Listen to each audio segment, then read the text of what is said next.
On August 31st, 1986, Angelique Lavallee of Winnipeg killed her longtime abuser and common-law partner, Kevin Rust.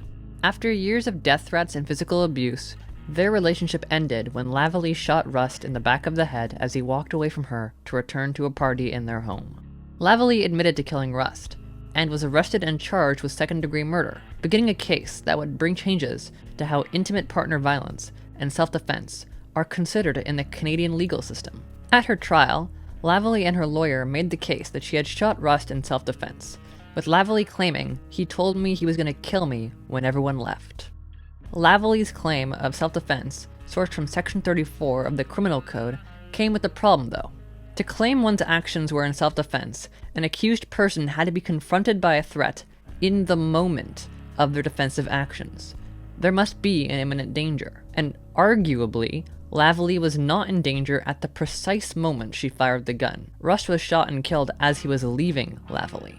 Additionally, the usage of self-defense required that there be no other way of avoiding death or harm, which leads to questions as to why didn't Lavallee run away that night, call the police, or seek assistance from nearby witnesses who were downstairs at the party. So, for a 1986 self-defense case, Lavallee was in a difficult position legally, as her claiming of self-defense seemed to have temporal issues and scenario-based issues, making the reasonableness of Lavallee's actions against her abuser legally questionable. Some experts have further suggested that this notion of reasonable defensive behavior was inherently gendered, and that the ideas of self-defense law were constructed around the perspectives of men and male experiences of violence and self-defense. But this difficult position would be challenged by the novel inclusion of a psychiatrist with expertise in abused women, who offered testimony in Lavallee's trial. Expert testimony that the trial judge ruled to be admissible. At the trial, a psychiatrist named Dr. Fred Shane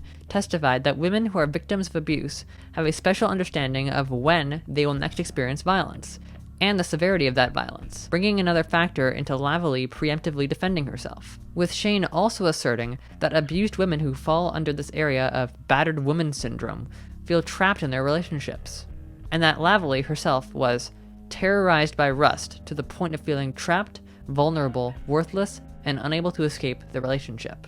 With a psychiatrist's insight, the defense used the concept of battered woman syndrome to explain the actions of an abuse victim. Some experts have argued that this allows juries to better understand the perspective of abuse victims in self-defense cases, and see their actions as more fulfilling of reasonableness concerns. Furthermore, the usage of expert testimony in this area can help dispel any mythology that abuse victims remain in abusive relationships because they want to, as there are a myriad of motivations victims have for at least temporarily remaining in such relationships, ranging from chronically low self-esteem from years of belittling, to the protection of children, to a mistrust of the police. Altogether, the jury acquitted Lavallee of her murder charge, even if nobody outside the jury knows exactly why. Yet this acquittal was then overturned by the Manitoba Court of Appeal, which ruled that the inclusion of Dr. Shane's testimony as evidence in the trial was improper, and suggested that Lavallee be charged with manslaughter. Lavallee and her lawyer then appealed as well, and like pretty much every legal case discussed on this channel,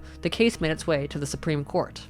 The Supreme Court ruled that the inclusion of expert testimony regarding battered woman syndrome is acceptable in self-defense cases, with Justice Wilson opining that it can help a jury understand how a victim perceives threats against them, and their actions in defense. This case further ended the requirement that self-defense actions be taken in the midst of imminent danger, and Lavallee was once again acquitted on the basis of self-defense.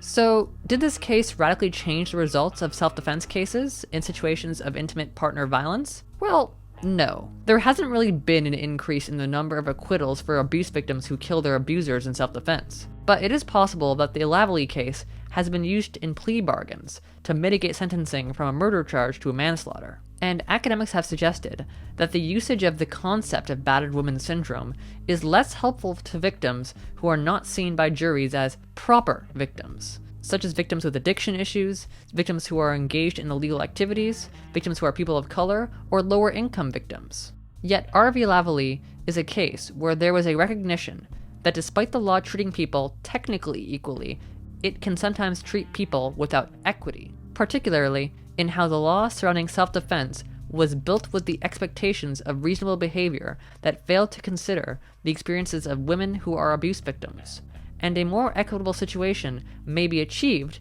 by considering other factors outside of perfect equality, bringing self-defense law to a place that is more responsive to the realities of women's lives, and therefore more just. The Lavallee case shows how laws that treat people equally can still fail to consider equity, and how adjustments to these systems are possible, even if these adjustments fail to fix all the issues and clearly leave room for improvement. Thank you for watching. Please like, share, and subscribe for more loving videos about Canadian issues. Have a good one.